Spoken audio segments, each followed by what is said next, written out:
Bismillah, kaum muslimin wa Allah. Kali ini kita akan belajar satu kaidah dari surat An-Nisa ayat 128. Sebenarnya kaidahnya dalam potongan ayat tersebut. Kaidahnya mengatakan wassulhu khair, dan kedamaian, perdamaian, sulh, kebaikan itu baik. Ya. Ayat panjangnya saya bacakan.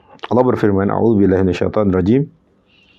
Wa in imra'atun khafat min ba'liha nushuzan aw i'radan fala junaha 'alaihima ay yusliha bainahuma sulha was-sulhu khair wa uhdiratil anfusus syuh wa in tuhsinu wa tattaqu fa innallaha kana bima ta'maluna khabira.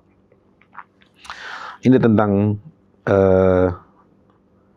seorang laki-laki, perempuan yang mencoba didamaikan dalam surat An-Nisa 128. Tapi yang menjadi pembahasan kita adalah potongan dari ayat ini, wassulhu khair. Ya. Dan islah atau perdamaian atau hilangnya pertikaian di antara satu orang dengan yang lain itu adalah kebaikan. Baik. Sebenarnya apa yang dimau dari ayat ini? Wassulhu khair. Perdamaian itu baik. Apakah setiap perdamaian itu baik? Ya, misalkan hari ini antara Zionis dengan Palestina, orang-orang Palestina, apakah harus berdamai dan itu perdamaian yang baik? Belum tentu. Tapi mari kita bahas. Ketika Allah berfirman wassulhu khair, dan perdamaian itu sangat dianjurkan, bahkan itu menjadi kebaikan, ya. Saat ada dua orang yang bertikai, maksudnya adalah pertikaian yang mungkin bisa ditolerir, ya, kesalahannya. Semisal ada saudara kita yang bertikai. Nah, tugas kita dari ayat ini adalah bagaimana semangat kita adalah mendamaikan dua belah pihak, bukan malah menjadi bahan bakar atas keributan di antara mereka berdua. Semisal kita melihat, misal ada tetangga kita gitu di rumah dengan tetangga sebelahnya lagi bertikai dalam urusan parkiran, misal dalam urusan parkiran. Nah, dari ayat yang tadi di surat An-Nisa tadi, potongannya tadi, wassulhu khair, mindset kita, semangat kita adalah bagaimana bisa mendamaikan dua orang yang bertikai ini, bukan malah menjadikan pertikaian mereka menjadi-jadi, atau lebih parah lagi, dengan kita mendukung salah satunya, atau kita tidak mendukung salah satunya, tapi kita malah mengobarkan api pertikaian itu. Nah, itu teman-teman yang dimuliakan Allah, itu sama seperti kerjaannya setan. Dia sibuk menebar kebencian, dia sibuk menghembuskan pertikaian.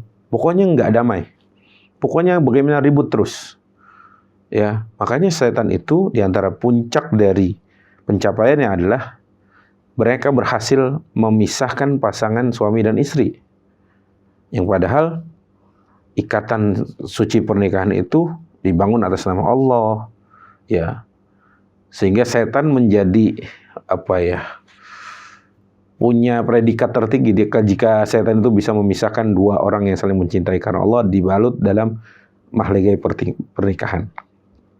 Berarti artinya kita diajarkan dari kaidah ini, dari potongan ayat dalam surat An-Nisa ini, untuk bagaimana kita bisa menjadi juru damai.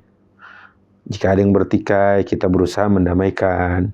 Sebagaimana dulu Rasul kita SAW mencoba mendamaikan banyak pihak-pihak yang bertikai. Di antaranya yang kita sama-sama tahu bagaimana peristiwa peletakan Hajar Aswad, di mana Quraisy berebut dari suku dan klan-klan yang besar-besar itu merasa paling berhak untuk menaruh Hajar Aswad di tempatnya setelah renovasi Ka'bah selesai.